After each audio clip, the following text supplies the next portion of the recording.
Oui, je vais donner. Oui, je vais donner. Je vais donner à tout le monde, dans ma voiture.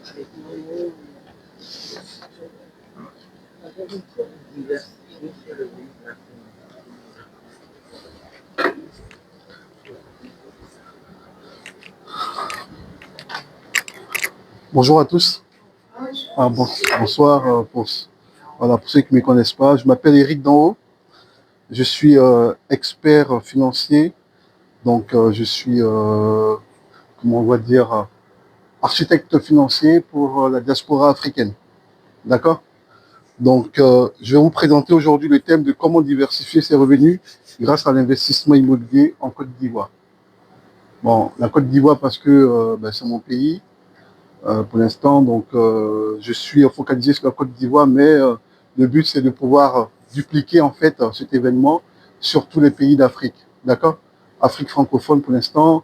Je suis sur le Congo, sur le Togo, sur le Sénégal. D'accord? Donc, on a commencé à travailler.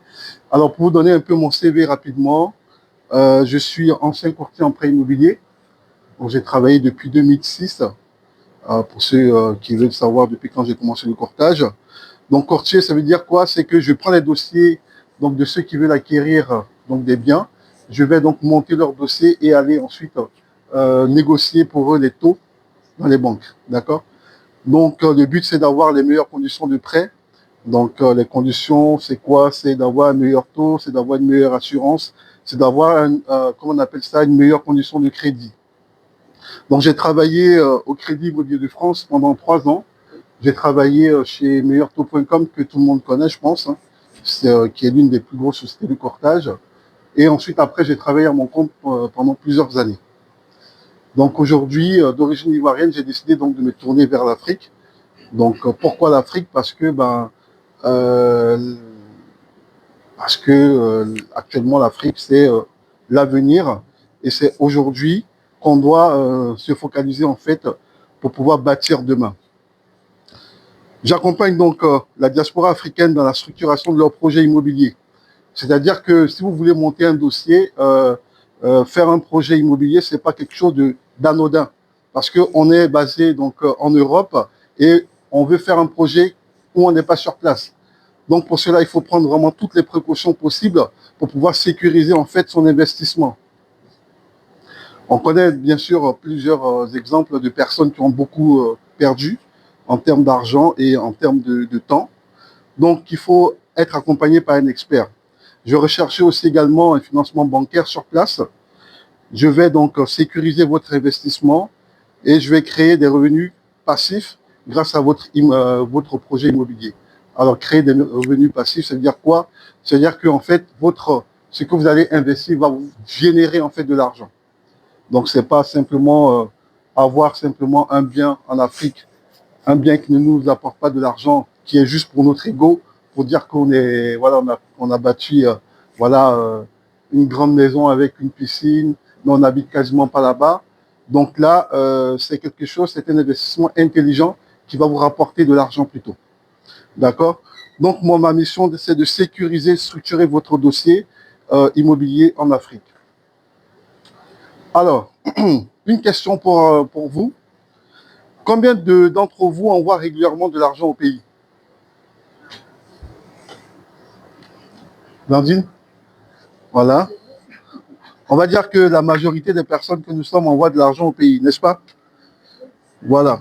Est-ce que cet argent que nous envoyons au pays, est-ce que c'est de l'argent qui est un envoi intelligent pour faire quelque chose, ou bien c'est juste pour accéder aux besoins de nos familles qui sont là-bas?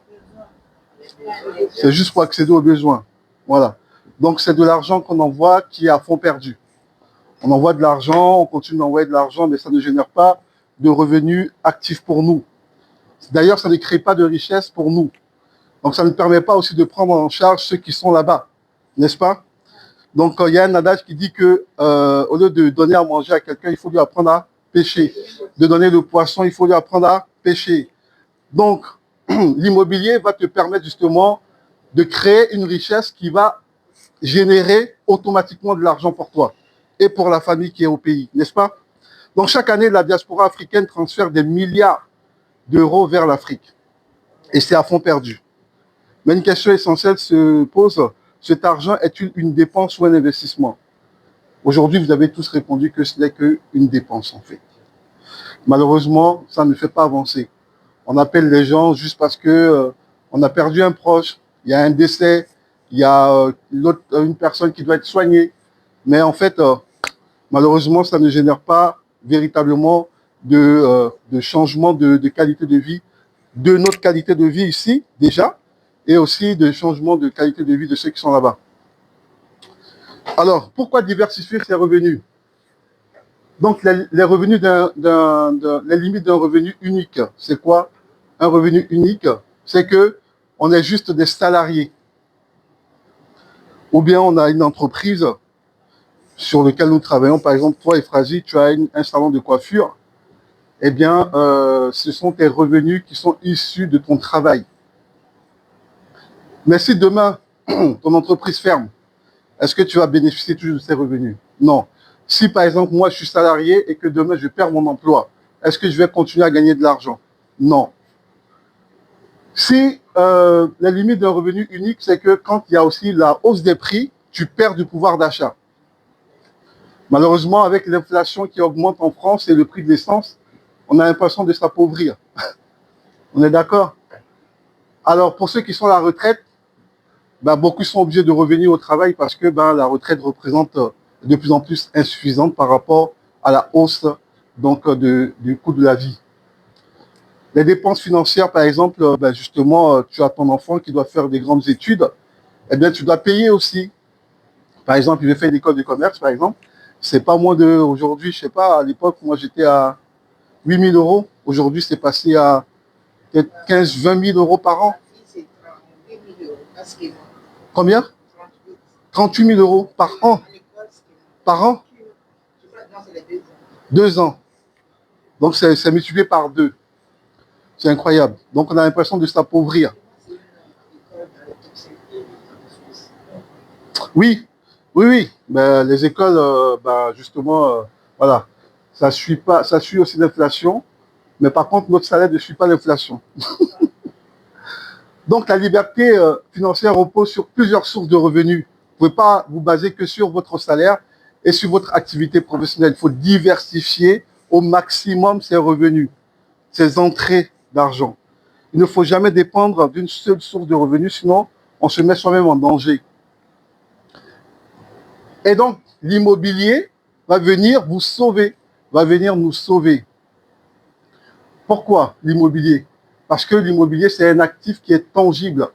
C'est un actif qui permet justement qui prend de la valeur. C'est l'un des actifs seuls qui prend de la valeur. Imaginez, vous achetez une voiture dans une concession automobile, peu importe la marque, vous sortez de la concession, eh bien, votre voiture va perdre déjà 20% de sa valeur. Vous avez fait 1 mois, 2 mois, vous avez fait une éraflure, elle a perdu 50% de sa valeur. Alors que l'immobilier va prendre de la valeur. Alors l'immobilier permet donc de protéger son capital parce que la valeur ne se déprécie pas. Au contraire, elle prend de la valeur s'il y a des infrastructures qui sont faites. Imaginez, vous achetez un bien à la soie à l'époque, ça ne coûtait pas cher. Aujourd'hui, avec l'arrivée du tramway et du métro, les prix ont augmenté. Donc, vous pouvez revendre votre bien plus cher. Ça permet de générer des revenus, on en parlera tout à l'heure, de préparer sa retraite. Parce que quand on part à la retraite, effectivement, on perd en pouvoir d'achat parce que on gagne, je ne sais pas moi, peut-être 50% de ses revenus qu'on gagnait avant. Si vous n'avez pas de complémentaire, retraite, ou bien si vous n'avez pas cotisé en assurance vie à côté pour générer des revenus, eh bien, vous perdez énormément d'argent.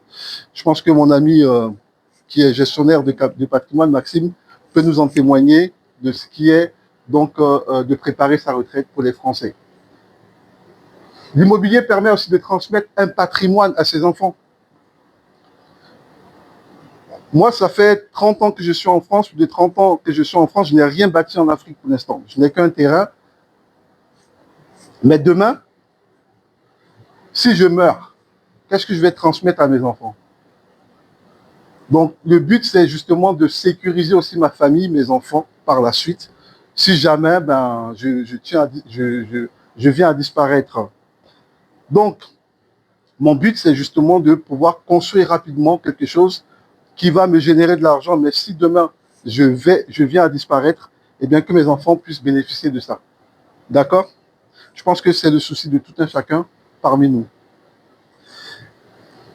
Pendant que vous travaillez, votre bien immobilier travaille également pour vous. Pourquoi? On va en parler tout à l'heure. Ça va nous diversifier en fait nos sources de revenus. Ton salaire ou le fruit de ton travail, si tu as une entreprise, plus le fruit de ce que l'immobilier travaille pour toi, c'est comme une espèce d'agent IA, mais encore plus performant, qui va te générer tous les jours régulièrement de l'argent. Donc, pourquoi investir en Côte d'Ivoire? Alors, on investit en Côte d'Ivoire parce que l'économie est dynamique. Parce que la croissance est toujours en hausse. Hein. Voilà, c'est pas la croissance de 1% qu'on voit en France. Si vraiment l'économie a augmenté, la Banque de France va tabler la croissance à 1,50, 0 et quelques. Parce qu'on est arrivé à une maturité économique. C'est-à-dire qu'on a tout fait en France. Il n'y a quasiment plus rien à faire. Alors qu'en Afrique, en Côte d'Ivoire notamment, il y a tout à faire. Du coup, la croissance ne fait qu'augmenter et quelquefois même, on peut aller sur une croissance à 2 chiffres. Et ça, c'est quelque chose dont les pays occidentaux rêvent. Le développement des infrastructures. Je suis parti en Côte d'Ivoire en 2022. Comme j'ai dit à Blandine tout à l'heure, je suis reparti en 2026, dernièrement, pour mon activité. Je n'ai pas reconnu mon pays. Parce que ça n'arrête pas de construire. Il y a des ponts partout, il y a des routes partout, il y a des stades, il y a des centres commerciaux, il y a des McDo, enfin pas encore, il y a des KFC, il y a toutes les... Et il y a Carrefour, Auchan. J'ai même fait des courses à Auchan, comme si j'étais ici, quoi, tranquillement. Hein. Ils ont senti. Ils sont là déjà. Et nous qui sommes de la diaspora, on ne veut pas sentir ce qui est en train de se passer dans notre continent. Et déjà, ils sont en train de prendre les places. Donc, d'ici 10 ans, si vous voulez aller investir en Afrique, ce sera trop tard. C'est le moment. C'est le moment. Les Marocains, les Libanais, les Italiens, les Chinois, les Russes, ils sont tous en train d'acheter des hectares de terre. Bientôt, nous, les gens de la diaspora, si on ne fait pas attention, on sera apatrides même dans notre propre pays. On n'aura même pas de l'eau pour nous-mêmes parce que ça va être tellement cher. Donc, forte croissance démographique. Mais les gens font des enfants. Donc, ça fonde des familles. Donc, il faut loger tout ce monde-là. Et donc, il y a un besoin important de logement. À Abidjan seulement, il y a plus de 600 000 logements en moins, en déficit. Donc, il faut loger du monde. Donc, quoi qu'il arrive, si vous achetez un bien et que vous mettez en location, forcément, ce sera loué. Forcément, parce qu'il y a trop de demandes. Et j'ai vu des... Oui, trop. Et d'ailleurs, j'ai vu, quand je suis arrivé, à la veille ou à l'avant-veille de mon arrivée, le gouvernement a fait casser des pans entiers de baraquements. Donc des familles qui étaient en périphérie ou dans la ville même, qui avaient logé au domicile dans des baraquements, dans des quartiers précaires, tout a été rasé du jour au lendemain. Donc, se retrouvent sans domicile. Donc, l'immobilier, c'est vraiment salutaire pour l'Afrique. C'est une opportunité historique pour la diaspora. C'est le moment, c'est maintenant. C'est maintenant. Alors, où investir aujourd'hui?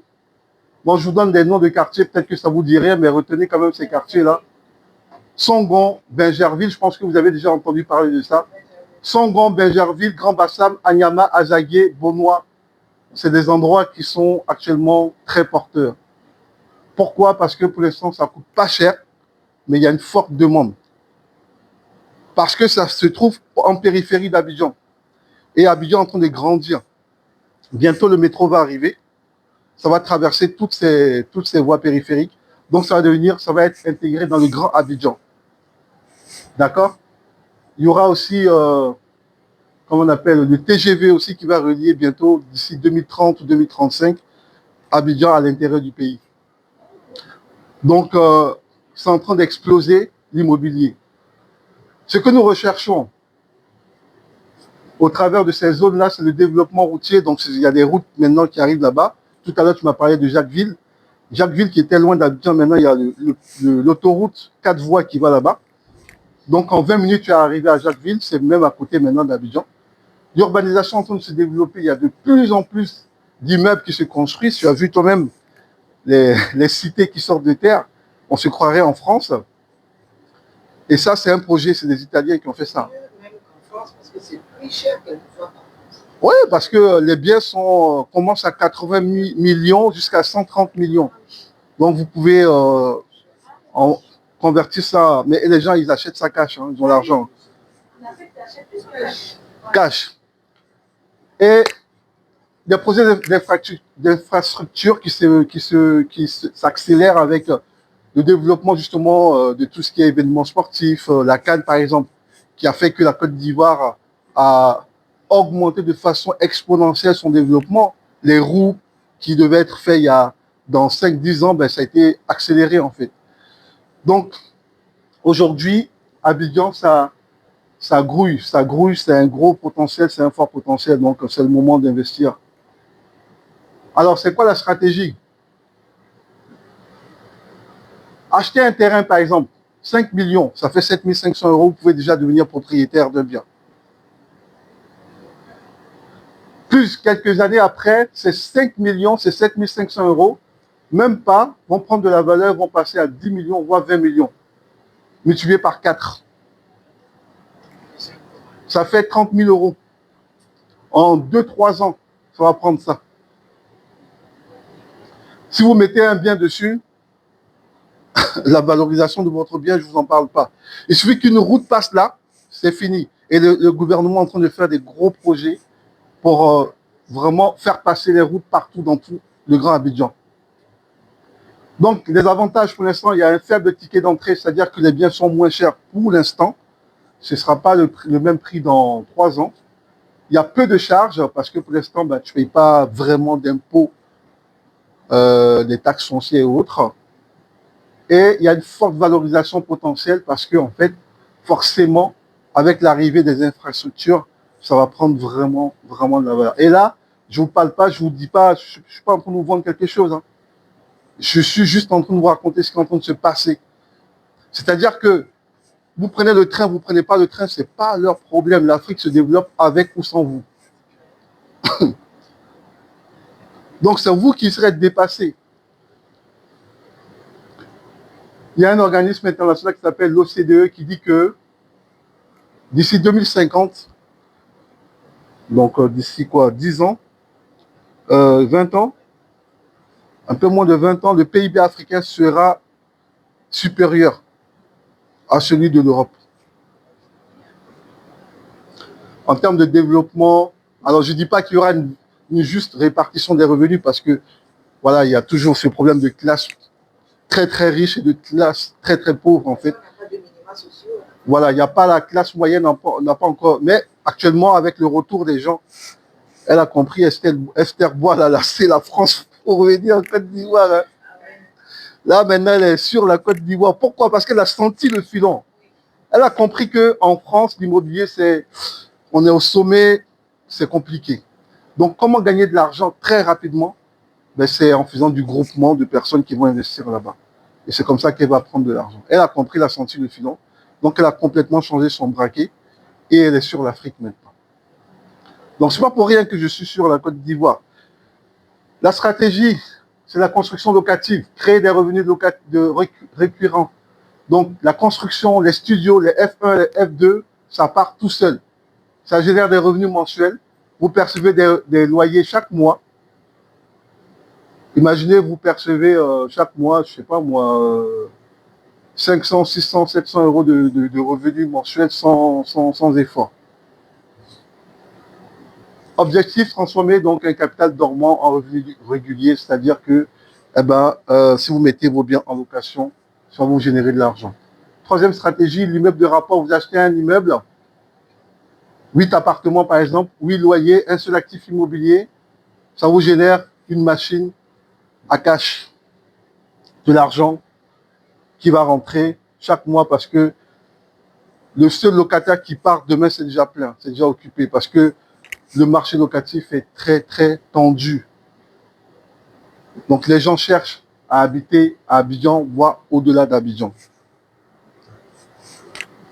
La location courte durée, Airbnb, location meublée, pour les touristes, les professionnels, la diaspora. Tous les gens de la diaspora, la plupart n'ont même pas de biens en Côte d'Ivoire. Quand ils vont dans les résidences meublées. Et vous savez combien ça coûte par jour? Entre 35 et 50, voire 70 euros, voire 100 euros par jour. Faites un peu la multiplication, vous allez voir ce que ça génère. Vous avez juste un Airbnb qui génère 50 euros par jour, voire 70 euros par jour. Multiplié par 30, c'est rempli. C'est de l'argent cash qui rentre pour vous. Je ne pense pas qu'une activité en France génère autant de revenus maintenant. Donc, ce sont des revenus qui sont vraiment supérieurs à la location classique si vous mettez en Airbnb. Les erreurs qui coûtent des millions si vous voulez investir, je suis là justement pour vous faire éviter ces erreurs-là. C'est d'acheter sans vérifier les documents, donc des titres de propriété qui ne sont pas vérifiés au cadastre et autres. Moi, je suis là pour ça, pour vérifier cela. Acheter au nom de quelqu'un d'autre, d'un proche, envoyer de l'argent sans suivi. Tout à l'heure, on parlait avec Euphrasie aussi, on disait oui, l'argent, comment est-ce que on fait pour générer l'argent rapidement au pays? Et même si on envoie de l'argent, eh ben, de façon passive et qu'on n'a pas de suivi, c'est pas sûr que l'argent soit bien géré pour faire avancer notre projet immobilier. Souvent, vous envoyez de l'argent à votre famille, la famille a mangé ça et puis le projet n'avance pas. Malheureusement, nous, on est là pour sécuriser cet envoi d'argent qui va aller directement dans les poches du constructeur. Il va vous permettre de construire rapidement votre bien. Construire sans budget précis, moi, je serai là pour calculer votre capacité d'emprunt et votre capacité, votre budget. Et faire confiance en contrôle, donc on sera là pour vérifier donc, tous les acteurs qui vont intervenir dans l'acquisition de votre bien, que ce soit les acteurs immobiliers, que ce soit les acteurs juridiques, donc que ce soit tous ceux qui sont les notaires également. On va sélectionner en fait tout ça pour vous, pour que votre acquisition se fasse sans litige et sans souci d'approbation par l'État. Parce qu'il y a des gens qui ont acheté là-bas et qui se sont retrouvés avec des immeubles qui ont été complètement cassés du jour au lendemain, sans ménagement, parce qu'il y a une route qui devait passer là-bas. Donc, ils n'ont pas vérifié le plan de l'urbanisation. Donc, des gens ont perdu des milliers, des dizaines de milliers d'euros parce qu'ils n'ont pas fait les contrôles qu'il fallait. Donc, on dit la confiance n'exclut jamais la vérification. Ça, on est là pour vérifier, je suis là pour vérifier pour vous. Donc, peut-on emprunter depuis la diaspora? Oui, la réponse est oui. Les banques recherchent donc des revenus stables, un apport personnel, un projet cohérent, des dossiers, des documents complets. Si vous structurez votre dossier de prêt immobilier, il est fort possible d'avoir un projet finançable et d'avoir des banques qui peuvent vous suivre en Afrique. C'est possible. Je ne vous garantis pas que votre prêt sera accepté à 100%, mais je vous dis que si on structure votre dossier de façon cohérente, vous avez plus de chances d'avoir un prêt immobilier. Alors, exemple d'un investissement diaspora, budget 30 millions de francs CFA, projet, construction locative, résultat, revenu locatif mensuel, valorisation du patrimoine parce que ça va prendre de la valeur et création d'un actif transmissible pour vos enfants. Donc 30 millions. Avec 30 millions, on peut acheter un petit terrain à 7 500 euros et commencer déjà à construire un petit bien qui peut générer déjà des revenus. Voilà. Et 30 millions, c'est quelque chose qui... pourquoi je dis ça? Parce qu'on peut partir sur un budget très bas. Du moment que vous montez des murs et que vous mettez des gens dedans en construction, en location, ça va générer des revenus qui vont autofinancer votre bien, enfin votre prêt immobilier, et également vont vous générer de la plus-value pour pouvoir construire encore plus dessus. Si vous faites par exemple, voilà, vous faites des R+. Mais il faut juste mettre le pied à l'étrier en fait. Il ne faut pas se limiter. D'accord? Donc à partir de quelques millions de francs CFA, on peut déjà commencer à faire des projets. Il n'y a pas de petits projets. Le terrain, déjà, vous pouvez commencer à acheter des terrains. Comme je l'ai dit, à Songo, il y a des terrains qui ont déjà commencé à prendre la valeur, qui est à 7 500 euros. Il y a des terrains encore à ce prix-là. Et c'est le moment de se lancer. La construction crée du revenu. Et comment éviter les arnaques? Donc, je vais faire les vérifications juridiques. Je vais vous accompagner de façon professionnelle. Et donc, les rendements sont exponentiels. Ce n'est pas les rendements de 4% en France, c'est des rendements qui dépassent justement les 4%. Donc, vous pouvez même multiplier les rendements par 10% selon la zone, le projet et la gestion. Alors, transmettre son patrimoine, c'est construire aujourd'hui pour les générations futures. L'immobilier permet donc de protéger sa famille, de transmettre ses actifs, de créer des revenus sur plusieurs générations, parce que ça va continuer à générer du cash. Mon grand-père a une maison de 600 mètres carrés au pays qu'on a transformé et qui continue, il est décédé, ça fait plus de 30 ans, qu'on a valorisé, qui continue de générer de l'argent pour la famille. Il n'est pas là, mais l'argent, l'immobilier travaille pour lui. Et un patrimoine ne se consomme pas, il se transmet. Donc, vous allez pouvoir transmettre un patrimoine actif à vos enfants. Donc, ce qu'il faut retenir, c'est diversifier ses revenus est devenu indispensable. On ne peut pas se baser que sur le fruit de notre travail, mais il faut au maximum diversifier ses revenus, c'est-à-dire qu'il faut avoir au moins un actif immobilier qui génère de l'argent pour nous. La Côte d'Ivoire offre donc ces nombreuses opportunités. Donc, l'immobilier, permet donc de créer des revenus passifs, des revenus qui rentrent tout seuls. La diaspora peut investir de manière sécurisée en passant par nous, par moi. Et chaque euro envoyé au pays peut devenir un actif au lieu de dépenser de l'argent pour rien. Vous avez mes coordonnées, vous pouvez flasher le QR code si vous voulez en savoir plus. Ma mission, c'est de sécuriser votre investissement immobilier en Afrique. Et investir aujourd'hui, c'est bâtir demain. Merci. J'ai dépassé le temps. Est-ce que vous avez des questions? J'ai une question. Oui. Sur la nationalité ivoirienne, est-ce qu'on peut investir en Côte d'Ivoire? Ça, c'est une grande question. Effectivement, si on n'a pas la nationalité ivoirienne, oui, on peut toujours investir en Côte d'Ivoire, mais il y a des spécificités et il y a des demandes spécifiques à faire.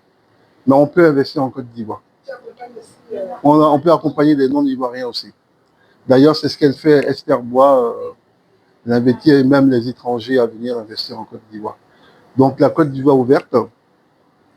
La Côte d'Ivoire en train de lever des fonds au niveau de la diaspora. L'État cherche 600 milliards de francs CFA auprès de la diaspora. Donc, bientôt, vous pourrez même investir dans l'économie de la Côte d'Ivoire, dans le budget de la Côte d'Ivoire. Même étant étranger, vous pouvez même avoir des parts sur la Côte d'Ivoire. Donc, tout argent des devises étrangères qui arrivent, qui rentrent dans le pays, est la bienvenue. Donc, effectivement, même si vous êtes camerounaise, vous êtes, je sais pas, gabonaise, vous pouvez investir en Côte d'Ivoire. Question? Moi, j'ai une question. C'est beau tout ça, mais ce qui se passe, c'est qu'on commence à avoir peur de l'investissement en Afrique par rapport à ce qui se passe. Je prends le cas de, je ne sais pas si c'est Simon, comment il s'appelle, Philippe Simon. Voilà, il s'engage dans des constructions fortes comme ça. Les gens investissent et du jour au lendemain, les gens ils perdent leur l'argent qu'ils ont investi. Donc, comment vous amorcez ce processus? Alors, moi, je ne fais pas des projets, je ne suis pas promoteur immobilier. D'accord? Ce n'est pas moi qui vais construire des biens pour vous. En fait, nous, on travaille avec, moi, je travaille avec des agents immobiliers et des promoteurs immobiliers agréés par l'État, qui ont déjà fait leurs preuves. Philippe Simo, lui, en fait, il va se lancer pour devenir promoteur immobilier, c'est-à-dire qu'il va construire des biens et bâtir des immeubles et ensuite, après, les faire vendre. Donc, forcément, quand tu es limité par le budget, bah, tu peux arrêter tes travaux, peut-être parce qu'il n'a pas fait une bonne étude des coûts. Nous, en fait, moi, je m'engage que sur simplement de la spécificité sur toi, ton profil, et je vais aller chercher le financement qui va avec ton budget, avec tes capacités. Donc, c'est la banque qui va financer et qui va acheter, et grâce à ça, tu vas acheter ton propre bien immobilier, tu dépends de personne d'autre. Et on va aller sur des promoteurs qui sont agréés ou des agents immobiliers qui sont agréés. Donc forcément, tu passes pas par un intermédiaire, une personne qui s'improvise promoteur, parce que c'est un métier. Au-delà du fait qu'ils soient promoteurs, en fait, ce qui se passe aussi, c'est cette histoire d'urbanisation. Souvent, les terres qu'ils acquièrent, c'est des terres qui sont détenues par des villageois, on va dire. Donc, quand ils vont souvent, c'est des terres qui ne sont pas urbanisées. Et les villageois n'ont pas les moyens de le faire. Donc, du coup, quand ils vont, les villageois leur, plus ou moins, disent, bon, si vous urbanisez, on va dire, je dis n'importe quoi, 20 hectares, on vous donne 2 dedans pour pouvoir payer l'urbanisation. Donc, eux, ça leur donne l'autorisation d'avoir ces 2 hectares qui promeuvent aux investisseurs. C'est juste qu'à un moment donné, ces villageois, ils ont leurs enfants, par exemple, à la diaspora. Quand ils réalisent qu'on est en train de prendre leur terre, ils revendiquent. Mais en attendant, les investisseurs ont déjà donné leur argent et on doit tout stopper. Alors que quelque chose a été enclenché, et souvent c'est ce que j'ai compris dans ces problèmes. Donc, comment cela vous pourrez garantir que les terres, enfin, vous m'avez dit que vous n'êtes pas agent promoteur, donc alors, comment est-ce qu'on peut garantir? Je t'invite à aller sur ma page Facebook et sur mon compte Instagram, c'est Eric Danho Finance. Tu taperas, je te montrerai, j'ai fait une interview spécifique justement par rapport à ça, où je travaille avec un expert foncier qui est originaire, donc qui est ébrié. Donc les ébriés, ce sont les autochtones, les villageois d'Abidjan. Moi, je suis ébrié. Donc quand ils prennent la terre, par exemple, on était sur 16 hectares, par exemple, de terre, même 30 hectares qu'on était en train de viabiliser. Et en fait, il y a en fait l'importance en fait de la tradition, c'est-à-dire que ils vont aller d'abord faire voir le chef du village.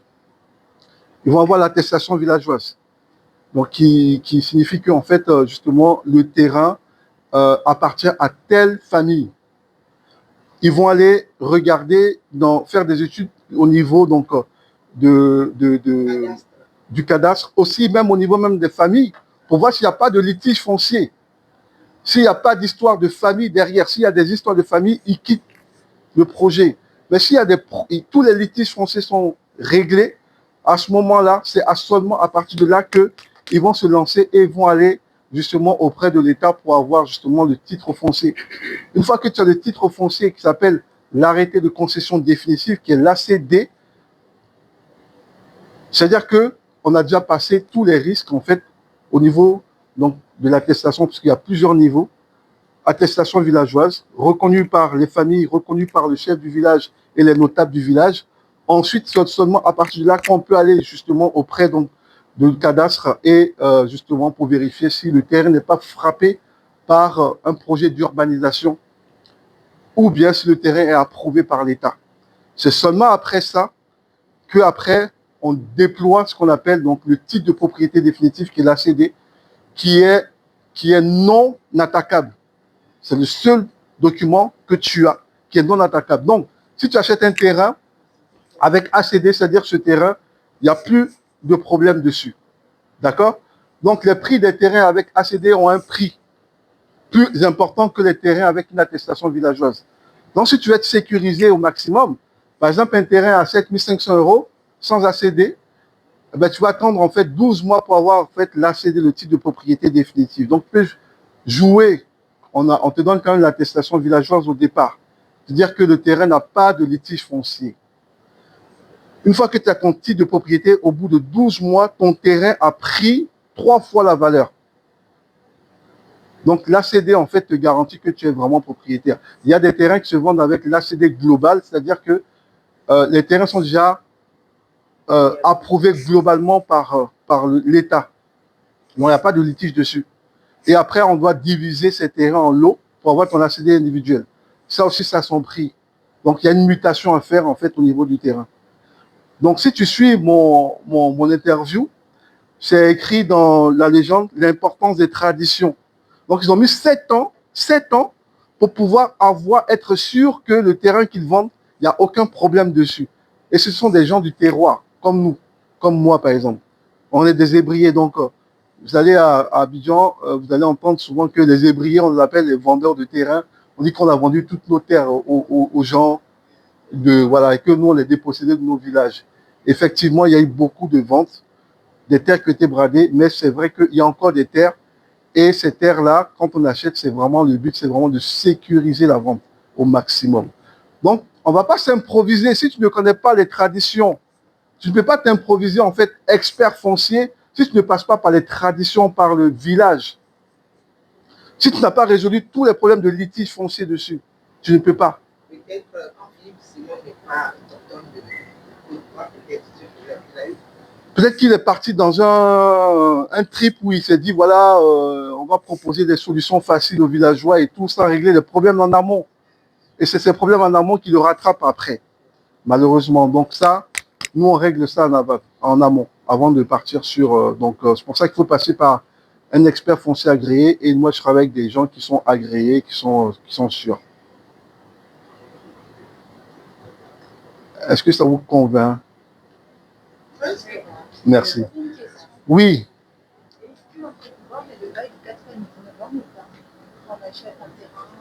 Alors ça, c'est du pro, je ne peux pas te répondre.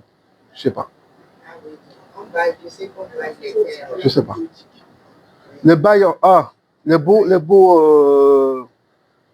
Alors ça, il faut que je fasse des recherches. J'ai peur de vous faire de vous dire des bêtises. Mais voilà. Après, je ne peux pas vous dire.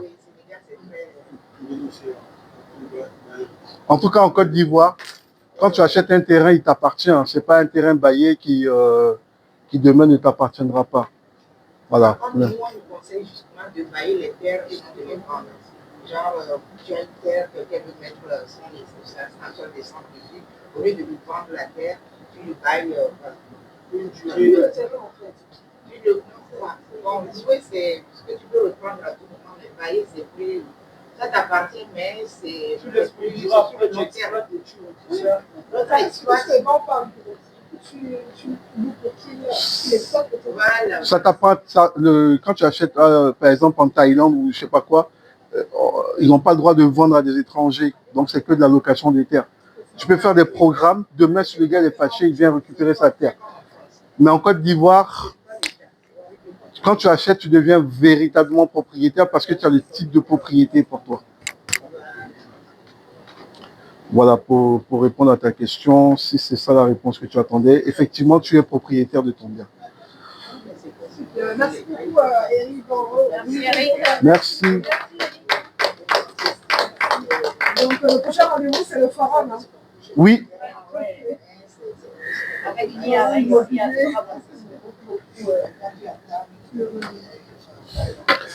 Donc, je suis disponible si vous avez des questions par la suite.